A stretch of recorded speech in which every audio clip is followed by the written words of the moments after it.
Para entender o que aconteceu com o Brasil, é importante saber que as grandes empresas funcionam à base de crédito. Mesmo empresas lucrativas, como as grandes empreiteiras brasileiras, precisam de empréstimos para rolarem suas dívidas. Ao serem relacionadas a operações policiais como a Lava Jato, as empresas perdem o acesso ao crédito. Assim, são sufocadas até falirem ou pedirem recuperação judicial. Não deixa de ser curioso o fato de que essas empreiteiras serão substituídas por empresas chinesas, tão ou mais corruptas que elas. Na realidade, esse processo já vem acontecendo. Vamos analisar o caso mais emblemático, que é o da Odebrecht. Essa empresa era muito mais que uma construtora nacional. A Odebrecht tinha uma divisão agroindustrial, referência nas tecnologias mais avançadas de produção de etanol e biodiesel. A Odebrecht era dona da Braskem, que é o ativo mais valioso da indústria química brasileira. A Odebrecht tinha um braço militar, que produzia equipamentos bélicos com tecnologia 100% nacional. Ela era responsável pela construção do submarino nuclear brasileiro, projeto que foi suspenso após o início da Operação Lava Jato. Além disso, a Odebrecht disputava mercados no exterior, ajudando o Brasil a exportar serviços de alto valor agregado, o que é algo difícil em um país especializado em exportar commodities de baixo valor. Por exemplo, em 2001, a Odebrecht construiu o novo terminal do aeroporto de Miami. O espaço conquistado por ela na África e na América Latina tem sido tomado por empresas chinesas, gerando emprego e renda por lá, não aqui. Tudo o que foi dito sobre a Odebrecht vale para as outras empreiteiras brasileiras destruídas pela Lava Jato, como a Andrade Gutierrez, a Engevix, a UTC e a Mendes Júnior. Mas afinal, se praticaram atos de corrupção, haveria outra solução para as empresas que não fosse a punição e a falência? Sim, haveria. Nos Estados Unidos e na Europa existe uma diferenciação entre a empresa e o dirigente que cometeu a corrupção. Isso ocorre por uma razão óbvia. A pessoa jurídica não tem desejo ou vontade própria. Ela é uma organização que desenvolve tecnologias, cria riquezas, paga impostos e ajuda o país. O dirigente, sim, deve ser punido pelas autoridades caso tenha praticado a corrupção. Foi assim que os Estados Unidos fizeram com a construtora Halliburton, condenada a pagar uma multa irrisória em um caso de corrupção. O mesmo aconteceu com a fabricante de equipamentos militares Lockheed Martin. O modelo americano é cirúrgico, exige planos de boas práticas e compliance e tenta punir desvios sem afetar o corpo e o conjunto da companhia.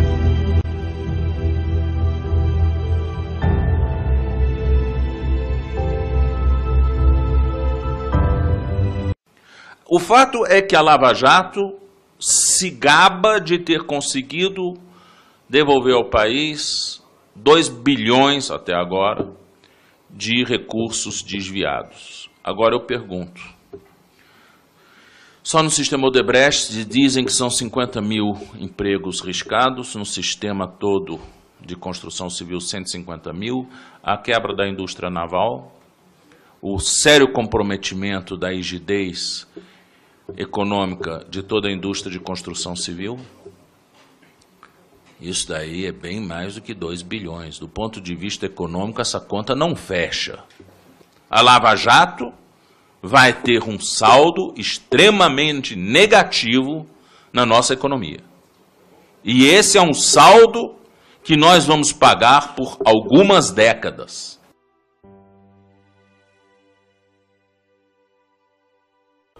Esse gráfico foi produzido pelo jornal Folha de São Paulo. Perceba que foi exatamente em 2014 que a economia brasileira começou a naufragar. Todos nós somos contra a corrupção. Todos nós. Mas nós não queremos destruir um país por causa de uma causa. Nós não queremos simplesmente jogar o bebê fora com a água suja do banho. Muitas vezes a Lava Jato me parece aquela atitude de você querer desbaratear, matar as baratas da casa com lança-chamas e botar fogo na casa. Então não é razoável hoje, por exemplo, que um procurador da República recém-concursado ganhe quase 30 mil reais, bruto, e líquido quase 24 mil reais. Enquanto você tem um general 4 estrelas recebendo 14 mil reais bruto, você tem um professor titular de universidade, em fim de carreira, recebendo 12 mil reais brutos. Isso sobe a cabeça de qualquer um. Isso sobe a cabeça. E as pessoas perdem um senso de realidade. Acham que o mundo é assim. Eles ficam numa aporia com o mundo externo, vamos dizer, uma visão endógena do mundo, que não estão sabendo o que está acontecendo. Para um juiz como o Moro dizer que não sabe o que vai acontecer com o Brasil, com a Lava Jato, isso é de uma alienação completa quanto aos problemas nacionais. São milhares de empregos de pais de família que estão sendo riscados do mapa. Não são os empregos dos procuradores nem do juiz. Eu entrevistei outro dia o Wagner Freitas, presidente da CUT, que atribui ao juiz Moro a demissão de 1.500.000 trabalhadores do país.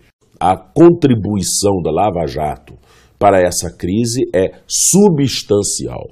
Eu digo mais, que ela é muito mais grave do que a vantagem que ela diz ter levado em recuperar 2 bilhões de reais perdidos no processo de corrupção. O senhor estudou na Alemanha.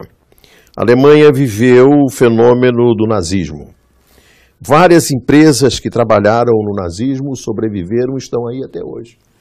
Esse fato que nós assistimos hoje, que é a destruição de um significativo pedaço da indústria brasileira, inclusive da indústria da engenharia pesada, do programa nuclear, da construção naval, isso aconteceria na Alemanha? Os americanos, claro que tiveram, vamos dizer, umas iniciativas aí de quebrar as pernas de algumas indústrias muito poderosas, como, por exemplo, a IG Farben, né, que era o maior empreendimento químico da Europa. Né? E que produzia aqueles gases que eram lançados... o Ciclone B, que foi usado para as câmaras de gás. O IG Farben foi quebrado em 4 grandes empresas. Foi a Höchst, foi a Bayer, foi a BASF e foi a Henkel. Né? O quê? Essas 4 empresas... Estão todas aí. Estão todas aí, era o IG Farben. Hoje você tem essas 4 empresas irmãs que eram do IG Farben. Então até hoje são grandes empresas alemãs. Produzindo os remédios que nós tomamos. Produzindo remédios que nós estamos tomando. São donas praticamente da indústria química alemã, com enorme impacto internacional. Podemos lembrar também da Krupp, que fazia os canhões do Hitler. A Krupp hoje está junto com a Thyssen, né? ThyssenKrupp se juntaram os dois grupos. Então tem algumas coisas na Alemanha, né, que são muito curiosas. Mas o princípio que eu queria saber... E aí é o seguinte, o regime nazista e o regime pós-nazista procuraram preservar os empregos dos trabalhadores alemães. Com certeza. É esse o meu ponto.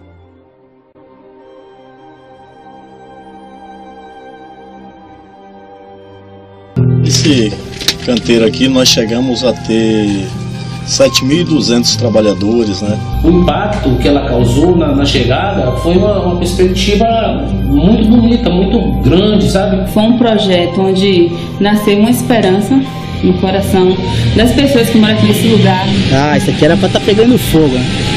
Aí de repente tá com ele operando em plena carga, dentro desse shopping aqui, em torno de 600 pessoas, só dentro desse shopping, produzindo 3.000 toneladas mês.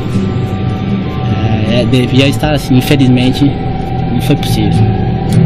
Em cursos, em especialização, todo mundo procura se especializar em algo. É que quando a gente foi assim surpreendido, né, com a interrupção da obra, isso dificultou bastante a vida de todos, né? Porque todos os trabalhadores e trabalhadoras que entraram em financiamento de casa própria, de carros, de motos, né, acabaram ficando endividados a partir do momento que foram desempregados. Também eu começar a fazer minha casa para sair do aluguel. Eu tenho que segurar, porque eu não posso gastar o que eu tenho para poder investir na minha casa. Rapaz, minha vida depois que eu saí do estaleiro foi pescar, né? Para pescaria, né? Pescar para poder levar o sustento para a família, né? Eu dormi em um sonho e acordei em um pesadelo. Esse sonho foi interrompido bruscamente, né? E isso foi um impacto muito grande na região. Parou o momento que está todo mundo em construção, todo mundo apostou muito no momento da obra aqui. Está todo mundo parado. uns pescando, outros tirando piaçaba, tirando morão. Eu tinha expectativa de ter trabalho, de ter emprego o resto de minha vida, porque foi isso que foi falado por autoridades. Eu estou me sentindo impossibilitada de sonhar. A gente viu o sorriso estampado na face, né, dos maragogibanos, do São Roquense e do povo do Recôncavo em geral. E agora a gente vê tristeza, vê desespero, todo mundo em busca de oportunidade.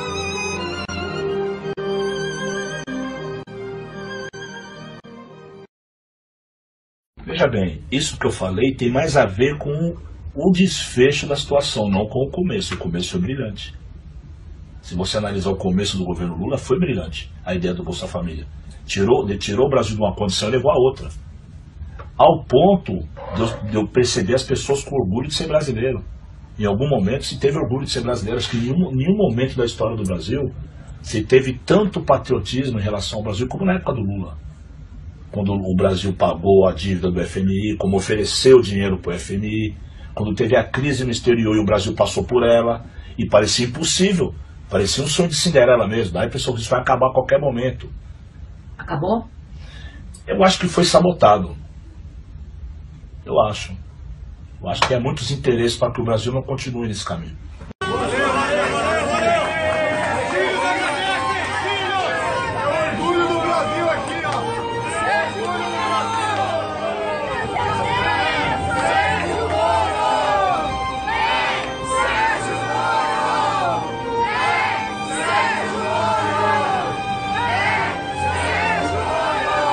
Mas eu vou dedicar essa música hoje ao Sérgio Moro, juiz, que está aqui assistindo. Que está presente aqui hoje, eu não sei onde ele está.